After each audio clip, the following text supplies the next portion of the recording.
Salam alaikum Bouba Fane. Donc, je bella de l'infé. Aka vidéo partagé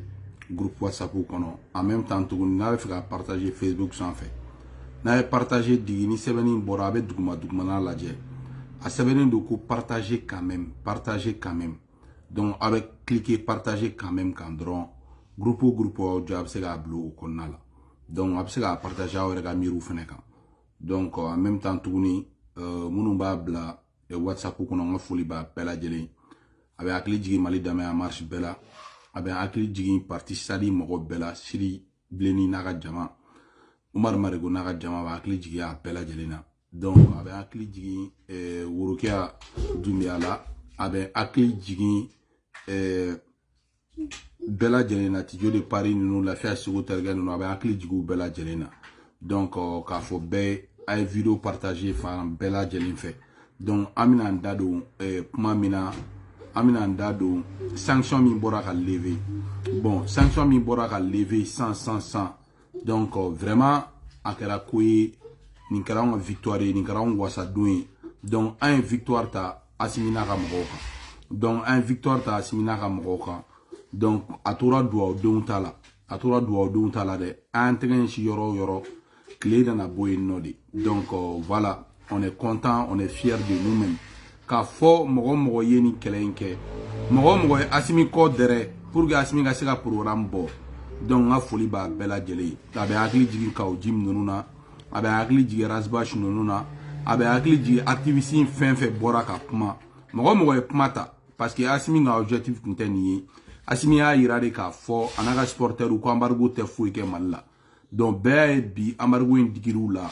a digiru la u ti se o de y'a to ye chronogramme bɔ n'a y'a sɔrɔ se kun b'u ye u kun tɛ chronogramme bɔ n'a y'a sɔrɔ Mali kun bɛ se ka fonctionner ka sɔrɔ CEDEAO tɛ u kun tɛ chronogramme bɔ donc u dɛsɛra u y'a bɔ donc an ye victoire belebeleba de gagné an ye kɛlɛ gɛlɛma yɔrɔ de gagné ta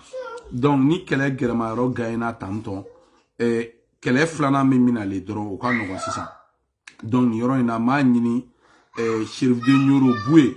donc m'a ɲini Boué kanubaga bɛɛ fɛ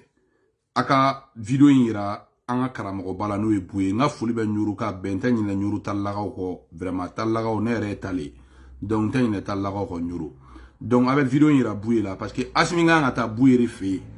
karamɔgɔba Boué embargo kɛra bi sɛngɛ bɛ Mali la Mali malo la fan bɛɛ fɛ parce que maliyɛn y'i disi gosi ko ni kɔni sen fɛ ko Mali mina kɛ karafita ɲɔgɔn ye la Libi ko embargo kɔnɔ Mali mina développer Mali mina yɛrɛ diɲɛ na an ka mɔgɔ tɛ diɲɛ na an bɛ se ka développer parce que Russie bɛ nin bɛ u ye nkalon tigɛ bɛɛ ye 6 mois wari tɛ jamana kɛsu kɔnɔ tugun bɛɛ ɲɛ b'a la an ka basketkɛla ninnu filɛ nin ye wari ma sɔrɔ ka d'olu ma a kɛra kumasuli diɲɛ bɛɛ bɔra o kalama c'est mondial connu a bɛ fɔ de ma mondial connu donc k'a fɔ bɛɛ Kassim Kino Diallo nin kɛra maloya ye dɛ Kassim Kino Diallo nin kɛra maloya baden de donc Delforo nin kɛra maloya ye dɛ Abbas Jire nin kɛra maloya ye dɛ donc ko in bɛ tan ni donc m'a ɲini maliyɛn bɛɛ fɛ a k'aw ɲɛ yɛlɛ donc k'a fɔ Chérif de Nyoro ɲɛna Asimi bɛ ka t'i fɛ mardi Asimi e yɛrɛ ko Asimi ninnu ma ko transition ye 3 ans de y'u dɛmɛ kosɛbɛ mais u dɛsɛra u nana 20 mois minɛ u dɛsɛra 20 mois minɛ o kɔnɔna la bi sanction wulila Chérifuba sanction wulila mais u ko Asimi ma ani transition acteur bɛɛ ma k'u tɛ kɛ candidat ye a dun bɛ ala ta de fɔ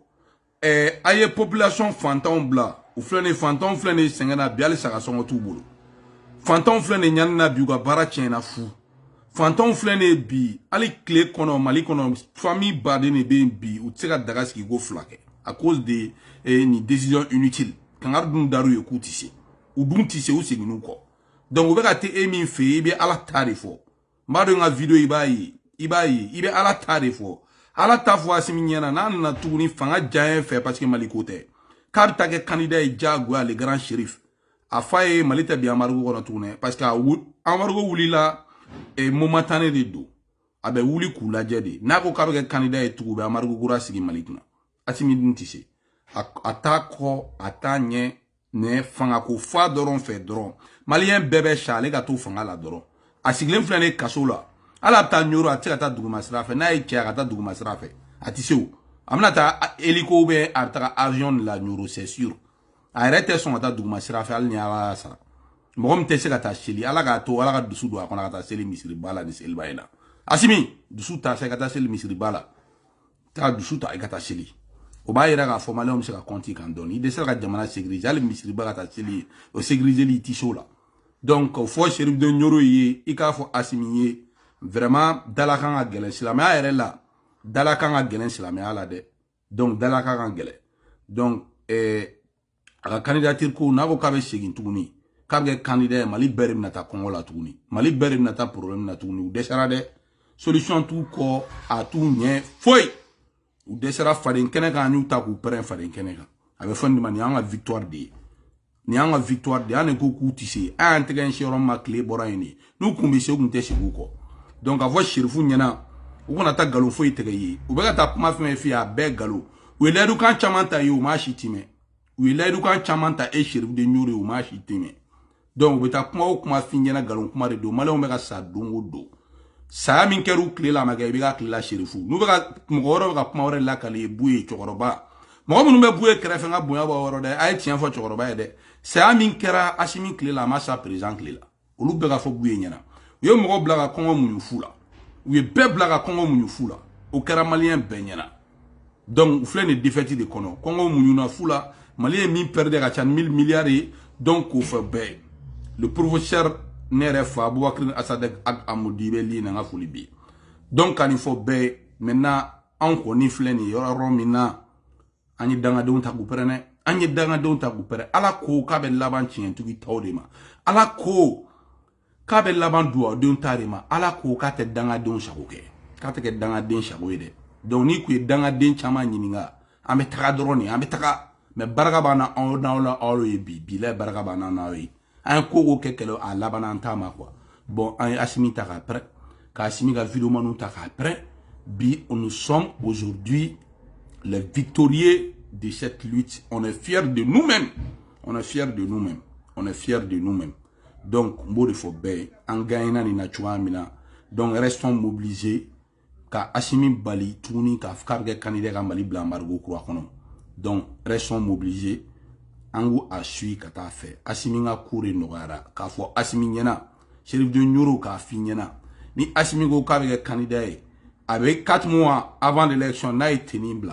jawre na fangata ni jawye fangata ni embargo kura bina malika élection ta na ko parce que an jom ta élection na uni jom ta élection ke ni ambar ola jawye fanga fu soro law parce que ameklo mangani fena tuno embargo fena mangana asimi ngoni ale da bora law fanga fo ete kabulu adabu wala jowe fanga kurata donc au sénéfé jowe na élection crédible organisée asimi est tombé à rega piège de coloni yoron c'est important malé on la mede ni asimi a korobo kabe candidat jaguya a jaw baga do o mnela de begani ira colonel jawla donc oula avait tenu 4 mois avant les élections en mo munumbe on be a fo antita élection na antita élection na donc na mata élection na donc mangambe wuli ambargo kurabe sigi malikna o asoro jaw ye fanga takaba jaw kelinga fanga takaba o asoro asimi tenibla il sera perdant non seulement est tenibla commandement ta bulu foi ta bulu jaw de bina mali diriger donc ni élection make manga kera élection make e jaw de bina laje ka mali on a be asimi exclure me to ola na ma show ma et c'est là où le communauté internationale va pouvoir amener la donc kasola donc avec donc kasola jaw be élection crédible que comme Ségoubani Dadista donc jaw de bina mali président ola kulel jaw koni ta akoma fanga tiga ba sura de jaw fene danga fere jaw fanga tiga ba sura danga fere neni kala be Ségoubani Dadista de Dadisi klo gelea Ségoubani nana bon jaw ni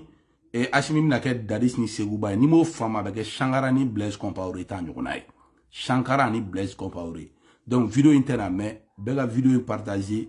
a bana un doigt donde amana kuma fa be labore ma asimi ni perdant ni ko imbela wa fanga diligara ma wajibi donc fanga diligara asimi ma wajibi donc ama ni buye fe aka chidi asimi ma demchare